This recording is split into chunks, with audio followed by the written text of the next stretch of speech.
How to describe the game stores of London? I mean, I guess I had high hopes, I had expectations from Goblin Gaming. I was pretty universally disappointed. Orc's Nest was what Orc's Nest always is. There were, a family of 4 with a mother waiting in the doorway, calling out the various fast food chains that were in the area. Obviously, they were looking for restrooms, I guess, as they say in this part of the world. And I went inside and purchased, I don't know how many I purchased, maybe 30 figures. Almost all of them were plastic. In fact, I said to the guy, can I please, whatever metal figures you I'll take them with preference. So, yeah, I have about 16 plastic figures and about 4 or 5 metal figures. And 2 Orc's Nest t-shirts. I think I picked up 2 Orc's Nest t-shirts. Always very important. But yeah, that was my experience at Orc's Nest, and it was prefaced with not having enough time, having to get to somewhere and pick up something, and I don't know where I was going. I can't recall what that was about. I think I had to... Oh, yes, I had... I had to go to the hotel, pick up the bags, get the bags to the place that we were staying in Mortlake. I think that was my time, and I had a short amount of time between buying something for my wife that she had asked for in central London to swing by the Orc's Nest. In the first full day I was there, I went to the RAF Museum, and then in the afternoon, my intention was to go to hobby stores. And what I didn't realise was that the Notting Hill Carnival was on the same day.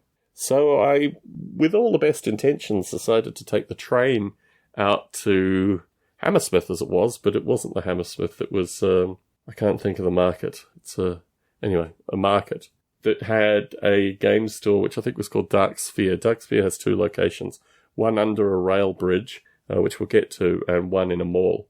So I got off the train at station, its name escapes me, which is one past Notting Hill, and was just surrounded by police and lots of really happy folks smoking a lot of weed and stuff, obviously heading towards the carnival. But I was, on a mission to find this game store. And when I made my way into the mall, I found a little escalator going down and was in the game store. Now, my main aim was to find bolt-action miniatures. And bolt-action, I don't know, maybe it's not in the heyday that it once was. So I looked around at what was available, and I don't think actually there was anything available in that one store. So I went and talked to the guy at the front. And they obviously do some mail order business because half the store... it looked like they'd been robbed. There were just boxes everywhere. And this, unfortunately, seems to be just the way Dark Sphere is. Anyway, so he said, no, go check out the other store.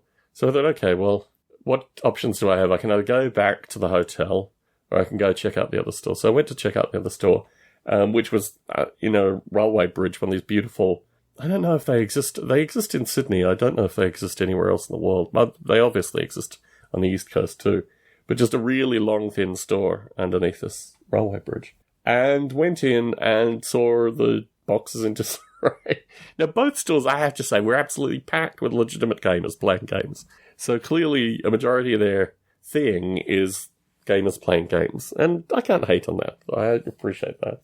But trying to find eclectic bolt-action miniatures just wasn't happening. I did find some, and then I looked at the box and thought, these aren't rare things. Like, I could order these in the US if I wanted to and have the hassle of having to bring them back.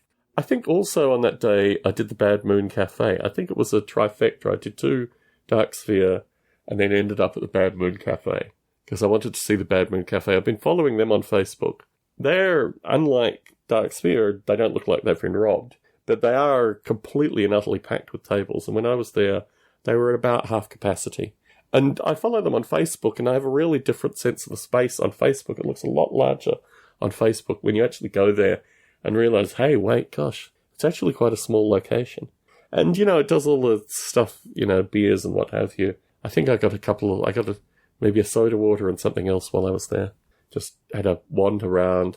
And I bought the 3 new issues of the Space Marines, the original Codex, whatever, White Scars and Ultramarines, which I normally wouldn't have bought. I just felt like I had to buy something at the store because it was, better than Dark Sphere.